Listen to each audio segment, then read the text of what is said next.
you awake? I thought I heard you get up. Yeah, I'm awake. Sorry, I just can't sleep. Are you thinking about him? Yeah, a bit. Usually get back to sleep, my love. I'm fine. No, it's okay. What else is on your mind? I don't know. It seems weird, but I had one of the most vivid dreams of my life. I saw a fox on a snowy mountain, just looking confused and worried. Those eyes. I can't get those eyes out of my head. She was running in the windy snow, looking for something. Do you think it has to do with you and what's been going on? I don't know. It was just a dream, Rachel. They're not meant to make sense. A lot's happened the past couple days, that's all. Well, if you're not going to sleep anyway, you should tell me. I want to hear. All right.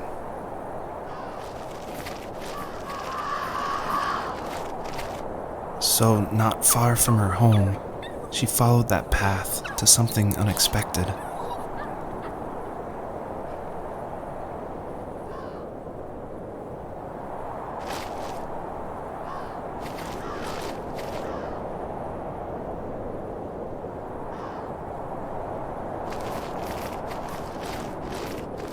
She couldn't stay, though. She had to find her other 2 children. So she took that path. She followed it towards something ancient. Something with answers.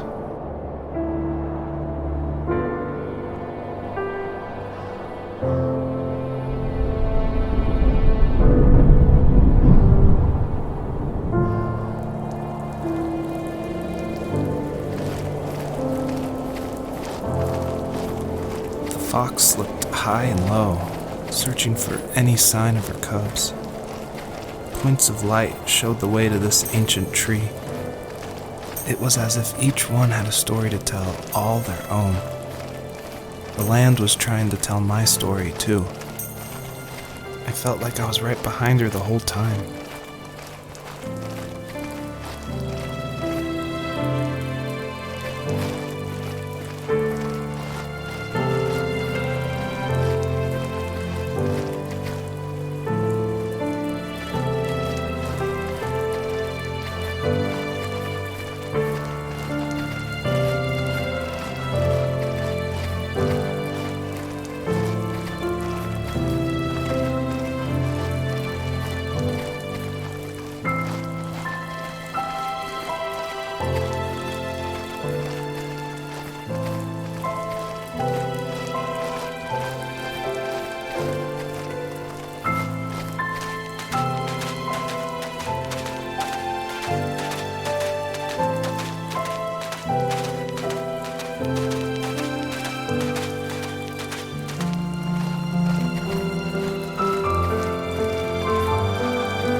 As a kid, did you ever do show and tell in your class? Yeah, I think I only did it once, when I was in the 4th grade. You know how my life was around then. I wanted to show my class what helped pass the time and distracted me, so I brought a dozen paper cranes I had made. I think I told everyone how badly I wanted to be a bird and fly, embarrassingly enough. Don't be embarrassed. Every kid wants to fly. For me, it was another toy from my dad, a wooden boat. I remember guarding it so carefully in my hands as I walked into class. When I sat down, a group of boys immediately made fun of it. They asked which trash can I found it in, or why an ugly log was my favorite toy. When I got up, I didn't even want to tell them my dad had carved it. I said it was a joke gift my friend had given me. Kids can be so cruel. Some of them are. I shouldn't have let them get to me, but it did. It's amazing we bounced back at all.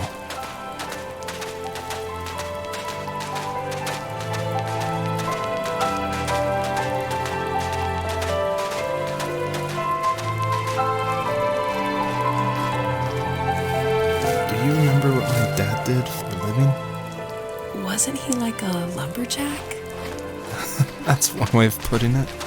If wood was a canvas, then a carving knife was his paintbrush. Even after working a 50-hour week, even after his hands were more splinters than skin, he would bring home the nicest piece of Alaskan weeping cedar and make me toys. That wooden train was the first toy I can remember, and I loved it. I just knew from a young age I was going to be a lumberjack, like my father.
Usually those kids would leave me alone, but somehow they could tell I was different. They made fun of how far away I lived. They called my dad a sourdough. I was a blabbermouth as a kid, telling my dad stories I made up for hours. But after that show and tell, I didn't tell him much anymore. He didn't know exactly what was wrong, but his best guess was that the toys he carved weren't cool enough. He carved me a tank and tried to tell me what it was like to be in a real tank as a serviceman. I didn't know your dad was in the military. Yeah, in the army. The sad thing is that I'd pretty much forgotten until just now. There's so much I still don't know about him. I'm sorry. He knows how much you love him. You're going to see him again soon and have some closure, I'm sure.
The older I got, the more I withdrew. I asked myself, why talk to anybody anyway? Why bother when I'm happy by myself? I started drawing a lot, mostly animals I saw in the woods by my home. I then imagined designing my own hideouts with things like TVs and pantries full of chips and cookies. I think that idea of leaving home and drawing blueprints started my career. I found a lot of solace in that. I'm not surprised, but I did the same thing, you know? There's something special about having a place to call your own. And now look at us. Well, if you count renting in an overpriced city. It's as close as we can get for now.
My teenage years were full of sketching, angst, and trouble.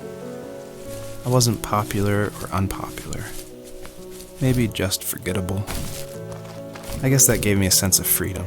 So I hung out with crazy kids, doing crazy things, even though I mostly just watched the chaos ensue. We did it all. Put fireworks in mailboxes, hide roadkill in people's garages, break windows of the barber shop in Anchorage. My dad was furious, but he was so busy working he couldn't do much to stop me from going out. I think being an adult means there's no one to stop you making hard decisions. He had to make a living, and he couldn't be in two places at once. Yeah, I realize that now. But at the time, I was sure he was more interested in growing his business than what was going on with me.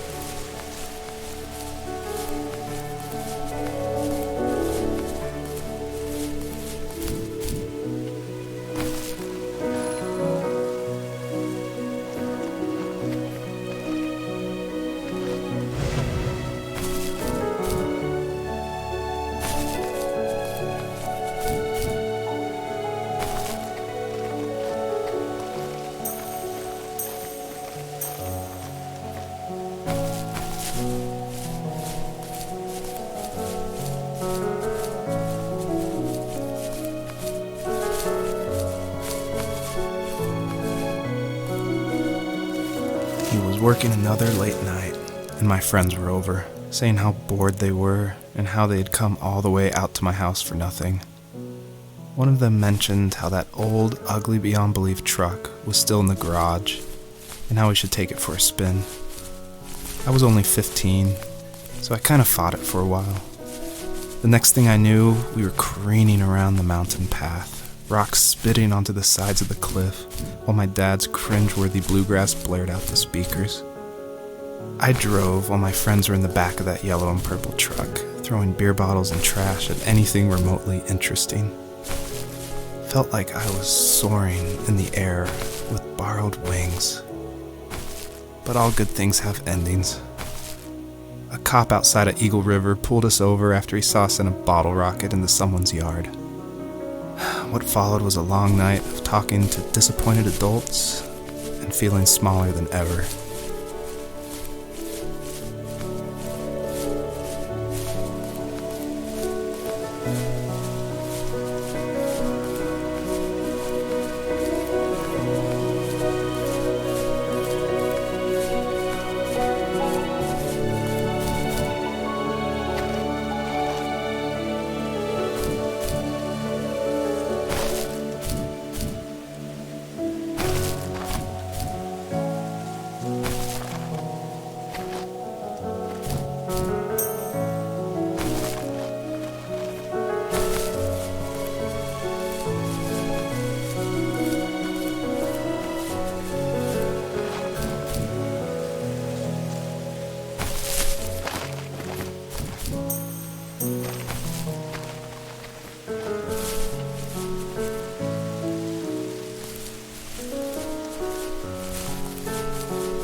After he drove me home from the police station, I blew up at him, saying how I never wanted to be like him, how I was going to be someone and leave that hick icebox for good. He just looked forward at the road with tired eyes. I took out that bluegrass tape from the cassette deck and chucked it out the window. In my sage teenage wisdom, I thought I had proved the ultimate point. But my dad had a different idea. He slammed the brakes, slowly bowed his head while gripping the steering wheel, and finally looked at me. All he said, like it was a polite request, was, "Make this right."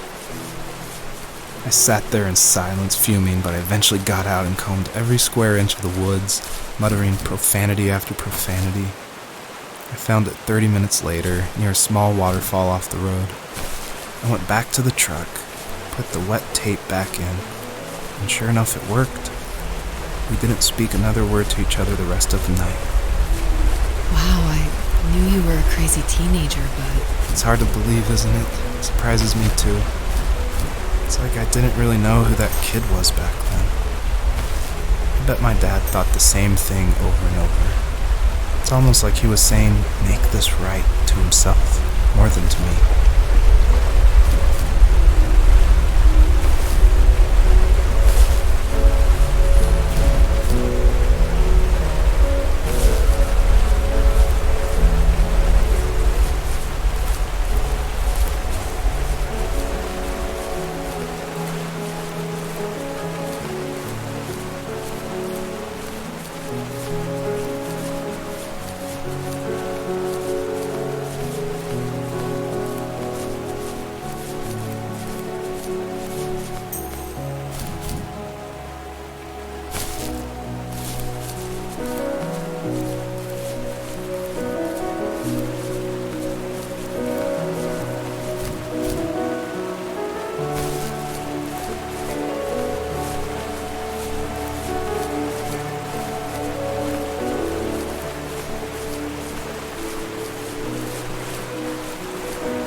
Friends would laugh about that night and talk about how crazy it was, and I laughed along, pretending it didn't bother me.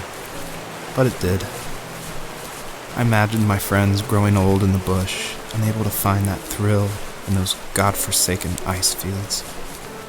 It's like those mountains were a literal wall, keeping me from leaving, where all I would have to look forward to are lumber yards and evening beers. I had to climb over. That was my only goal for a long time.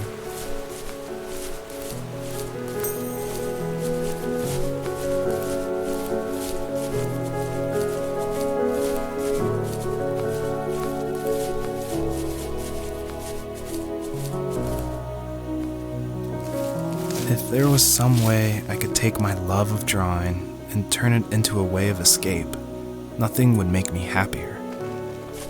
I wanted to create instead of tearing trees down.